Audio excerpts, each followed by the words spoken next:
اللهم صل على محمد اللهم صل على محمد وعلى آلہ وصحبہ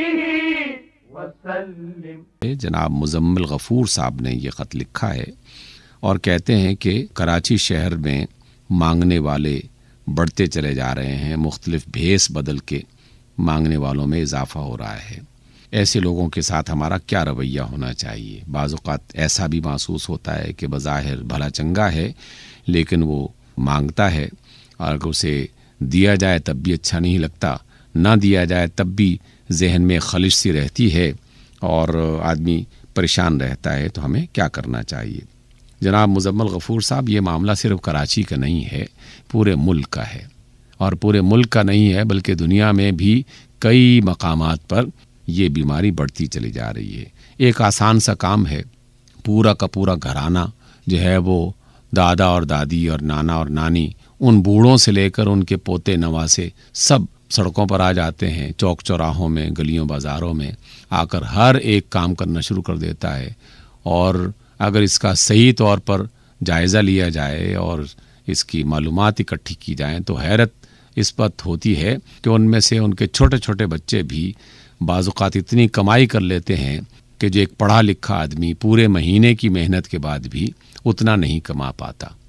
تو اس وجہ سے لوگوں نے ایک آسان دھندا اس کو بنا لیا ہے اور آسان کام اس کو سمجھ لیا ہے، سوائے اس کے کہ ایک ہاتھ آگے بڑھانا ہے اور ایک خاص وقت سے لے کر ایک خاص وقت تک مختلف چوک چوراہوں میں جانا ہے اور لوگوں کے سامنے دستے سوال دراز کر کے اسے اپنی روزی کا ذریعہ بنانا ہے۔ اللہ اور اس کے رسول صلی اللہ علیہ وسلم اور نہ ہی کوئی بڑا اچھا پڑھا لکھا سمجھدار معاشرہ اس بات کو پسند کرتا ہے۔ اللہ نے وہی بات پسند کی ہے جو معاشروں کے لیے اور انسانوں کے لیے عزت اور احترام کا ذریعہ بنے، سہولت کا ذریعہ بنے،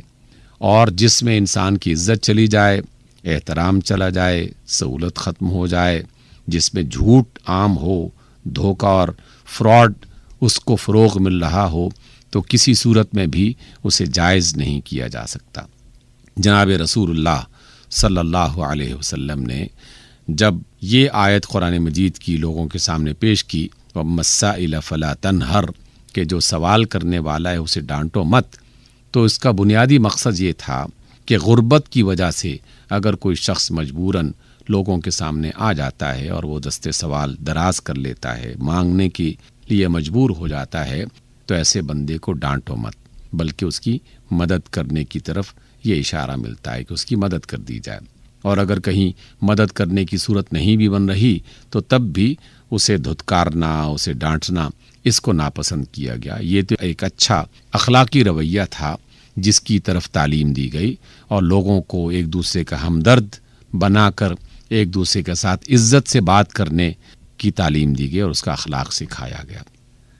لیکن آپ صلی اللہ علیہ وسلم نے اس کے ساتھ ساتھ یہ بھی تعلیم ارشاد فرمائی ہے کہ جو لوگ بغیر کسی عذر کے اور بغیر کسی مجبوری کے سوال کرتے ہیں اور اسے اپنی عادت بنا لیتے ہیں، تو قیامت کے روز اللہ تعالیٰ اس قدر ان سے ناراض ہوگا کہ ان کے چہرے پر سے گوشت ختم کر دیا جائے گا، ہڈیوں کا ڈھانچہ ایک انتہائی بدصورت بد شکل انسان بن کے وہ حشر کے میدان میں اٹھایا جائے گا۔ اس کے ساتھ یہ سلوک صرف اس وجہ سے کیا جائے گا کہ اس نے محنت سے کام کمانے کے بجائے مانگنے کو جو ہے وہ اپنا وسیلہ روزگار بنا لیا۔ یہ کسی صورت میں بھی مناسب نہیں ہے۔ اور اس کے ساتھ ساتھ قرآن مجید میں بھی ایسے مانگنے والوں کی مذمت کی گئی کہ جو لوگوں کے ساتھ چپک جاتے ہیں اور ان کا پیچھا نہیں چھوڑتے اور جان پہ جو ہے وہ جسے کہتے ہیں کہ آ جاتے ہیں اور مختلف طریقوں سے مانگ کے پریشان کر دیتے ہیں، اور انسانوں کے لیے بغیر دیے جان چھڑانا مشکل ہو جاتا ہے۔ تو اللہ تعالیٰ نے بھی ان کی مذمت فرمائی ہے۔ اس اعتبار سے ہمیں 2-3 کام کرنے چاہیے۔ پہلی بات یہ کہ مسلمان ہونے کے ناطے سے اور ایک اچھا انسان ہونے کے ناطے سے اپنی برادری میں، اپنے علاقے میں ایسے ضرورت مندوں کا خیال ہمیں خود سے کرنا چاہیے، اور ان کے بارے میں پتہ ہونا چاہیے کہ کون ایسا بندہ ہے جس کی ضرورت پوری نہیں ہو رہی اور ہمیں اللہ تعالیٰ نے دے رکھا ہے اور ہم ان کی ضرورت کو پورا کرنے کا سبب بن رہے ہوں، اس لیے اس کا اہتمام کرنا چاہیے ہر ایک فرد کو انفرادی طور پر۔ پھر اس کے بعد یہی کام اجتماعی انداز میں برادری کی سطح پر، علاقے کی سطح پر، گاؤں دیہات کی سطح پر کیا جائے تو یہ ایک مدد کا اچھا ذریعہ بن جاتا ہے۔ پھر اس کے بعد باقاعدہ حکومتی سطح پر اداروں کی شکل میں ایسے ضرورت مندوں کا خیال رکھنا اور ان کی ضرورت پوری کرنے کا اہتمام کرنا، یہ بھی ایک مسلم ریاست کی ذمہ داری ہے۔